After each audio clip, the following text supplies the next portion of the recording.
wabarakatuh. Perkenalkan, saya Mariani Evida, CDP Angkatan 10 Kabupaten 50 Kota. Saya mengajar di UPTD SD Negeri 04 Kota Tinggi. Baiklah, pada kesempatan ini saya akan mencoba untuk berbagi praktik baik tentang pelajaran yang menyenangkan yang telah saya lakukan di sekolah saya. Nah, yang mana yang telah saya lakukan itu adalah penggunaan kuis dalam pembelajaran. Kuis ini saya mengambil dua aplikasi, yaitu ada Wordwall dan Quizizz. Di mana dalam kuis Wordwall tersebut saya bikinkan berupa soal-soal pembelajaran. Anak itu bebas untuk memilih model atau tayangan yang mereka inginkan. Jadi melalui kuis ini juga saya gunakan sebagai asesmen diagnostik awal bagi siswa untuk pembelajaran yang akan dipelajari pada hari itu. Kemudian yang Quizizz ini itu sebagai alternatif saya lakukan jika seandainya saya terkendala pada sinyal karena game atau permainan Wordwall ini saya biasanya menggunakan jaringan internet, di mana di sekolah saya hanya menggunakan jaringan wifi. Jadi solusinya itu adalah Quizizz lagi, yang bisa kita lakukan secara offline dengan kuis kertas. Nah, sebelumnya saya akan menceritakan terlebih dahulu tentang dasar saya mengambil berbagi praktik baik tentang kuis dalam pembelajaran ini. Di mana pada pelajaran pendidikan guru penggerak beberapa bulan yang lalu, kita telah dibelajarkan yaitu tentang membuat visi sekolah. Di mana diseminasi dan budaya positif juga, dan itu semua sudah saya terapkan dan telah disetujui oleh semua warga sekolah tentang visi dan misi sekolah yang terbaru yang sesuai dengan program pendidikan guru penggerak. Di mana dalam visi tersebut dijelaskan bahwa dalam suatu pembelajaran tersebut harus menggunakan teknologi. Karena tidak menuntut sekarang dalam pembelajaran itu harus sesuai dengan kodrat alam dan kodrat zaman. Kita tidak bisa menghindar atau lari dari kenyataan bahwa pendidikan ini semakin hari semakin berkembang. Jadi intinya di sini saya mengambil kuis ini karena juga berbasis internet dan kemudian juga bisa membantu atau mengenalkan kepada siswa saya tentang bagaimana cara mengoperasikan laptop. Dan juga sangat membantu sekali bagi mereka yang akan menghadapi ujian AMDK. Jadi mereka tidak merasa asing lagi dalam mengoperasikan laptop tersebut. Nah, di sini adalah definisi pembelajaran yang menyenangkan. Suasana belajar mengajar yang kondusif, yang mampu menyenangkan peserta didik sehingga mereka memusatkan perhatian secara penuh pada belajar dengan waktu curah perhatian yang tinggi. Maksudnya di sini, jika suasana hatinya sudah nyaman, mereka akan senang dan akan memusatkan perhatian untuk mengikuti pembelajaran pada selanjutnya. Nah, kemudian kenapa penting menciptakan suasana belajar yang menyenangkan tersebut? Itu juga termasuk kepada lingkungan belajar yang aman dan nyaman adalah hal yang sangat penting dalam proses pembelajaran belajar mengajar kita di dalam kelas. Lingkungan yang aman dan nyaman akan memberikan dampak positif pada seluruh pemangku kepentingan. Itu juga tidak hanya kepada siswa, tetapi juga kita sebagai guru. Apabila semuanya sudah kondusif, hati anak sudah senang, maka tujuan pembelajaran yang kita tetapkan untuk hari itu mudah untuk tercapai. Memang intinya dalam belajar tersebut, hati siswa atau peserta didik kita harus senang dulu. Sehingga di sana kita juga bisa intinya mengintegrasikan pembelajaran yang telah kita lakukan. Misalnya pembelajaran berdiferensiasi itu kita integrasikan dengan pembelajaran sosial emosional yang salah satunya bisa kita terapkan dengan kuis ini, baik itu ice breaking ataupun tes awal seperti yang saya katakan tadi. Nah, kemudian Kemudian kita juga harus tahu manfaat pembelajaran yang menyenangkan itu. Jadi sesuatu hal yang kita kerjakan, kita harus tahu apa manfaatnya. Jadi di sini untuk manfaat pembelajaran yang menyenangkan, saya hanya menulis 4 dari sebagian banyak ruang lingkupnya. Yang pertama itu adalah meningkatkan motivasi siswa. Jadi jika anak tadi sudah senang, artinya sudah senang dan menyenangkan, dia pastinya gembira, dan secara tidak langsung itu akan memotivasi semangat belajar mereka. Paling tidak untuk mereka belajar pada hari itu. Kemudian mendorong kreativitas dan kolaborasi siswa. Dengan secara tidak langsung, mereka bermain kuis ataupun ice breaking yang dilakukan itu akan mendorong mereka untuk berkolaborasi, di mana mereka bersama temannya itu harus saling bertukar pikiran bagaimana supaya kuisnya bisa selesai, bisa menjawab pertanyaan itu dari awal sampai akhir tanpa ada kesalahan. Jika mereka menjawab dengan benar, itu akan terpancing lagi bagi teman-temannya yang lain. Kemudian yang ketiga, akan menarik minat siswa untuk terlibat secara aktif. Yang telah saya terapkan di sekolah saya kemarin, itu dari pembelajaran yang awalnya saya mengenalkan tentang kuis-kuis tersebut, awalnya itu mereka sangat aneh dan tidak mau, bahkan keterampilan bertanya anak saya itu pun masih pasif. Intinya dalam pembelajaran saya lakukan sehari-hari ini pasif tanpa ada hubungan timbal balik baik antar guru atau murid ataupun sesama mereka. Jadi kurang kurang aktif. Jadi di sini saya kepikiran bagaimana cara menumbuhkan minat atau membangkitkan semangat siswa dan juga melatih kemampuan bertanya mereka. Dari sini saya muncul ide dengan melakukan atau memanfaatkan teknologi digital dalam pembelajaran, misalnya ice breaking, misalnya quiz wall ataupun quiz tersebut, itu memang melatih kepercayaan diri siswa saya. Mereka akhirnya aktif, mau tampil ke depan, dan mereka bahkan setiap pembelajaran yang saya lakukan, mereka ingin semuanya pakai quiz. Kemudian yang keempat, itu tadi membuat siswanya lebih semangat lagi. Nah, sekarang prinsip pembelajaran yang menyenangkan. Dalam pembelajaran yang menyenangkan itu, prinsip yang pertama itu adalah keterlibatan aktif. Di sini siswa itu akan terlibat aktif seperti yang saya paparkan tadi, dengan catatan yang pertama, kita menggunakan variasi metode pembelajaran. Jadi pembelajaran jika memungkinkan itu bisa kita laksanakan dengan variasi yang berbeda. Contoh, misalnya hari ini kita menggunakan model pembelajaran misalnya discovery learning dengan pemecahan masalah. Dengan kita menampilkan video-video pembelajaran, itu sudah secara tidak langsung menuntut siswa itu untuk berpikir kritis tentang isi video tadi. Tetapi pertanyaannya di sini, apa seharusnya yang dilakukan atau yang kita lakukan sebagai guru setelah siswa tersebut menonton semua tayangan video pembelajaran yang kita berikan? Di situ sebaiknya kita tidak menanyakan apa yang kamu lihat, tetapi bagaimana menurut kamu, bagaimana apa yang ada di pikiran kamu. Jadi itu untuk melatih berpikir kreatif siswa kita. Kemudian pembelajaran berbasis permainan yang pernah juga saya lakukan.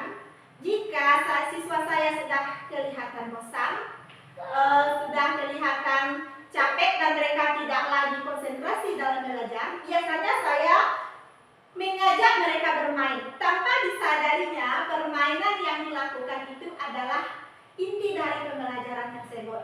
Contohnya dari permainan kuis-kuis tadi, mengisi dengan cara bergilir ke depan kelas atau segala macamnya. Nah, ini adalah sampaikan yang saya lakukan di sekolah saya. Pembelajaran berbasis kuis saya lakukan itu pada awal pembelajaran. Saya menjadikan kuis tersebut sebagai tes awal bagi siswa terhadap materi yang akan dipelajari hari itu. Saya menggunakan 2 buah aplikasi, yaitu Word dan juga Quizizz. Karena keterbatasan sarana, proyektor di sekolah saya belum ada, di mana saya langsung saja menggunakan laptop. Laptop yang saya punya tersebut langsung dihadapkan kepada anak-anak dan dia yang mengerjakan langsung secara bergantian pada laptop tersebut. Di mana ini juga melatih keterampilan mereka dalam mengoperasikan laptop tersebut dan sangat membantu untuk menghadapi AMDK. Nah, di sini tadi telah saya paparkan juga, dengan keterlibatan anak itu secara langsung terhadap apa yang akan mereka kerjakan, jadi lama-kelamaan mereka itu akan terbiasa. Mereka tidak akan asing lagi dengan teknologi dalam pembelajaran. Misalnya dalam memakai laptop tadi, dan ketika mereka sudah terbiasa, kan kelas 5 itu kan dituntut melaksanakan asesmen nasional atau AMDK. Jadi secara tidak langsung itu juga termasuk manfaatnya. Mereka tidak lagi merasa canggung, yang mana memang kita sebagai pendidik harus mengikuti perkembangan zaman sekarang ini, terlebih-lebih di dalam pembelajaran abad 21. Dan kita juga tidak boleh, kita tidak boleh terlepas dari tuntunan pendidikan, yaitu harus sesuai dengan kodrat alam dan kodrat zaman. Jadi artinya di sini kita mengikuti perkembangan zaman itu bisa dilakukan pelajaran yang menyenangkan menggunakan kuis, baik itu ice breaking dan juga tes awal kemampuan siswa untuk menghadapi materi pada hari itu. Nah, sekarang ini adalah sebuah video yang telah saya lakukan. Mari sama-sama kita lihat. Caranya, coba perhatikan. Video tinggal klik yang start. Coba. Nah, situ dia. Ayo. Ya, betul. Tepuk tangan dulu untuk dia. Ayo, selanjutnya Kenzi, silakan. Pilih yang mana? Itu ada 15. Pilih dulu kotak yang mana. Iya, Kenzi pilih kotak nomor 1. Jawaban cepat-cepat. Logam yang terlihat menyilat ketika disinari cahaya senter termasuk contoh sifat cahaya yaitu. Ayo. Ayo cepat, waktunya 30 detik. Ayo. Dia mengkilap apabila. Iya, betul lagi. Tepuk tangan untuk Kenzi. Berarti logam itu yang terkena cahaya matahari mengkilap. Apa berarti Kenzi? Sifatnya? Iya, bagus. Nah, sekarang kita akan melakukan kuis tentang perumusan dasar Pancasila. Ya, bagaimana mau? Iya. Sekarang Ibu ingin tanya siapa yang pengen duluan mengerjakan kuisnya? Iya, Kenzi, silakan Kenzi. Iya, siapa? Ayo. Aduh, iya, benar. Iya, siapa lagi? Ayo. Iya, silakan Gio. Berarti berurutan ya. Nilai buat perumusan dasar negara kita titik-titik dalam kehidupan sehari-hari. Ayo, siapa kira-kira?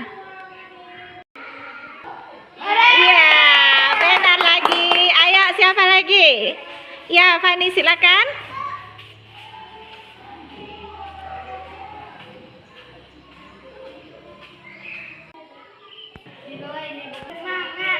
Nah, Dalam sidang pertama yang dilaksanakan pada tanggal 29 Mei sampai 1 Juni 1945 terdapat 3 tokoh yang menyampaikan rumusan dasar negara. Yang termasuk tokoh yang menyampaikan rumusan dasar negara adalah.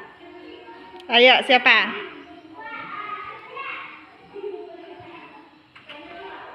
Iya. Ayo lanjut. 3. Menghentikan uraian berikut. 1. Kebangsaan Indonesia. 2. Persatuan. 3. Hari kebangsaan. 4. Kesejahteraan rakyat. Dari keempat rumusan dasar.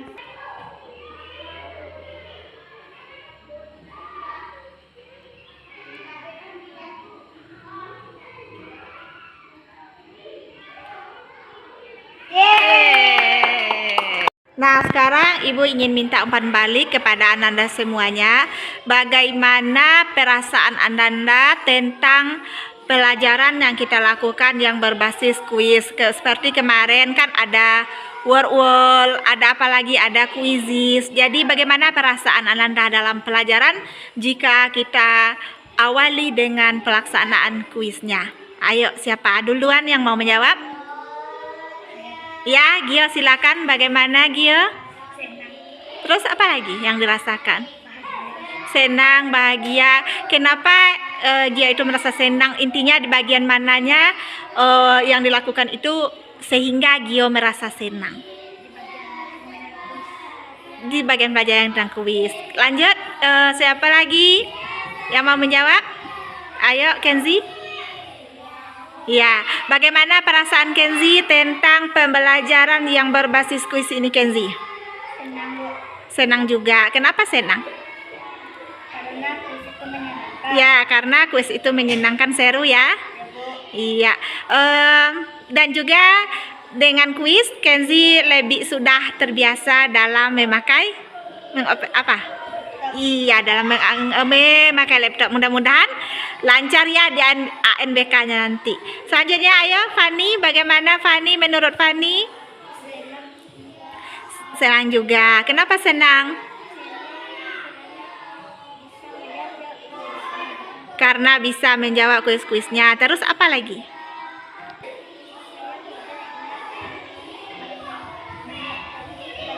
Ya, berarti Fani mudah mengingat pelajaran melalui kuis ya?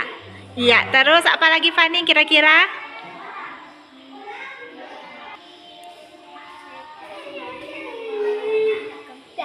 Iya, sekarang ayo terakhir. Nah, ini Ami yang terakhir. Bagaimana perasaan Ami atau menurut Ami yang pembelajaran yang kita lakukan? Terus apa lagi? Senang bisa belajar melalui kuis. Apa yang membuat Ami itu merasa senang ketika Ami melaksanakan apa? Ketika menjawab soalnya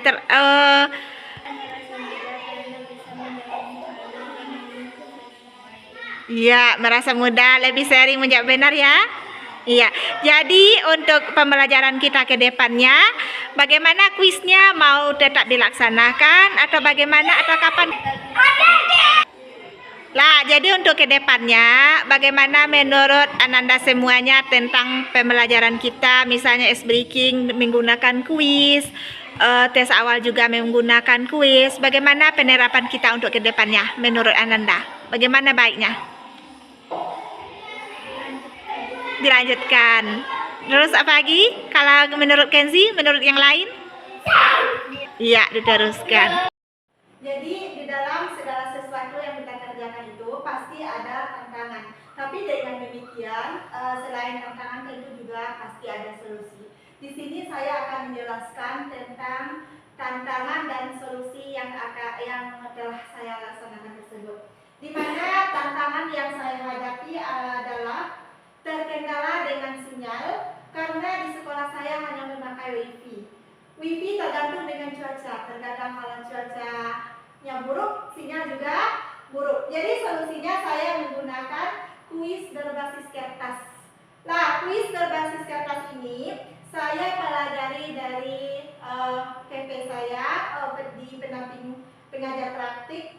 Jadi ilmu yang saya dapatkan di kegiatan PGP ini sedikit demi sedikit saya coba terapkan di sekolah dan disesuaikan dengan situasi dan kondisi sekolah saya. Dimana jika kita melakukan kuis berbasis kertas tersebut tidak terpengaruh apakah harus ada sinyal ataupun tidak. Dan juga kuis cerdas yang dibagikan kepada siswa juga bisa kita ketahui hasil jawabannya.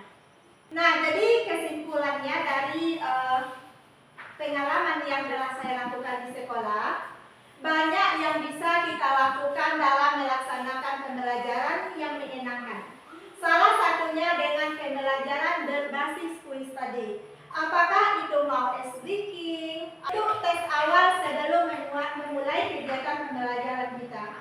Jadi dari pengalaman yang saya lakukan, sebelum saya menerapkan pembelajaran berbasis kuis ini, siswa saya dominan pasif dalam pembelajaran. Mereka beranggapan jika tidak menulis itu tidak belajar. Dan alhamdulillah sekarang mereka sudah terbiasa dalam berinteraksi dan secara tidak langsung keterampilan bertanya tadi mereka juga sudah terlatih. Yang awalnya mereka pasif sekarang sudah aktif karena mau tidak mau dalam melaksanakan kuis tersebut mereka harus bertanya. Nah, baiklah semuanya, mungkin hanya itu sedikit tentang praktik pembelajaran yang telah saya lakukan di sekolah saya. Semoga bermanfaat bagi kita semuanya. Mohon maaf jika ada kesalahan penyampaian saya. Saya sudahi. Assalamualaikum warahmatullahi wabarakatuh.